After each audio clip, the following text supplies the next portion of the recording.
So magandang araw nga po pala sa inyo mga katikol. May laro po pala tayo ngayon sa Concord guys. Maglalaro po tayo ngayon ng basketball guys. Kasama nga po pala natin yung mga tropa natin dito guys. Maglalaro kami ngayon guys ng pustahan na walang bayaran guys.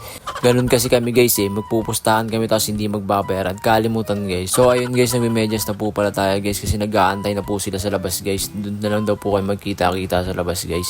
Kasi alas 3 call time namin guys. Kaso anong oras na rin guys, alas 3:30 na guys. Ayun guys, tamang damit na po tayo dyan guys. Ayun guys, pasuklay-suklay pa guys. So kala mo talaga may gagawing matino panis, lakad varsity. So ayun guys, lumabas na rin po pala ako dito guys kasi dito na si Amaw guys, si Bo, tapos si Nico guys. Dito na po sila sa labas guys kasi sinundo sila ni Amaw guys sa kanya-kanyang bahay nila guys.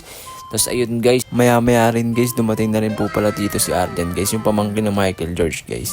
Yung rap god dito sa amin guys. Papakita ko na lang yung video clip niya dito guys para makilala nyo rin si Michael George guys. Dati ng hari na tugma. Lumalakasambang dilaw ang araw sa gitna ng buwan na kailubusan. Maraming nakapatay kapag humupula ang buwan. Ang bangis mag-rap na Michael George guys, no? Panis kayo guys, dinaig pa nun si Eminem guys. Ayun guys, nagbabaybay na nga po pala kami dito guys, palakad papuntang Concord guys. Kasama nga po pala dito si Maring Nicole guys. Ayun guys, tamang lakad kami sa initan guys. Mainit pa kasi ng gantong oras guys, alas 3 na pero ang init pa rin guys Ayun guys, usap sila dyan guys, nag-uusap sila dyan guys Pagchichismisan yung mga kapitbahay namin dito guys, mga kupal daw kasi guys. De joke lang guys, wala kami pagchichismisan dyan guys. Si Marlon lang talaga pinag-uusapan namin guys. Kupal kasi guys aya-aya ng laro guys, Sunday daw guys, tas 3 PM daw. Putik na yan guys, tulog pa rin pagtingin namin guys, ang over daw siya guys, masakit daw ulo niya guys.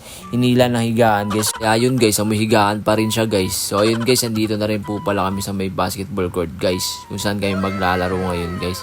Andito na rin po pala si Bakunawa guys, tamang sintas na po pala siya guys, ready na kasi siya So ayun guys, nag-umpisa na rin po pala kayo maglaro dito guys. Nag-pick na lang po kami guys kung sino magkakakampi at magkalaban guys. So ayun guys, unang nakapuntos guys si Nico guys, sinundan din kaagad ni Hergy Godon ay Bakunawa yan guys. Ayun guys, Edwin sumalaksak, puta bagsak. Tanga-tanga talaga guys. Ayun guys, bumawi rin naman kaagad guys. Ayun guys, ang bilis tumakbo guys, ang bilis.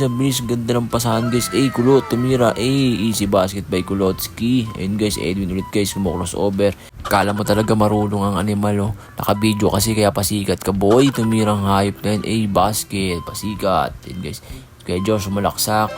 Bangis mo talaga. Nico Di Binaplan sumalaksak. Easy basket. Baka anak ni Kuya Pong yarn. Eto po pala si Bakunawa guys, napakabilis guys, nahuli niya yung bola guys, na may up, tinignan pa si Edwin guys. Baka anak ni Ate Jen yan.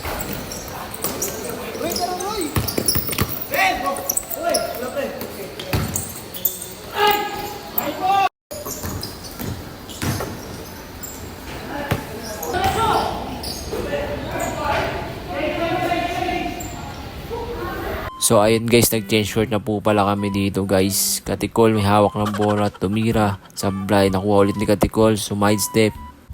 Baka anak ni Ricky Boy yan. Agad naman nakabawi dito si Nico guys, nakabasket kaagad siya guys.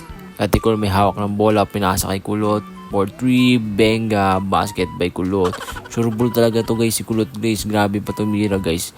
Basic lang talaga siya guys.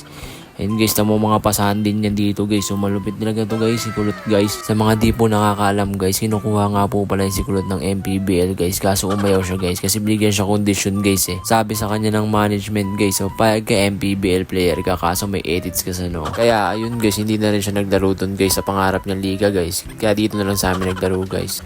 Dito ko na rin po pala tatapusin tong video guys. Hanggang dito na lang po, sa susunod na lang po ulit. Paalam!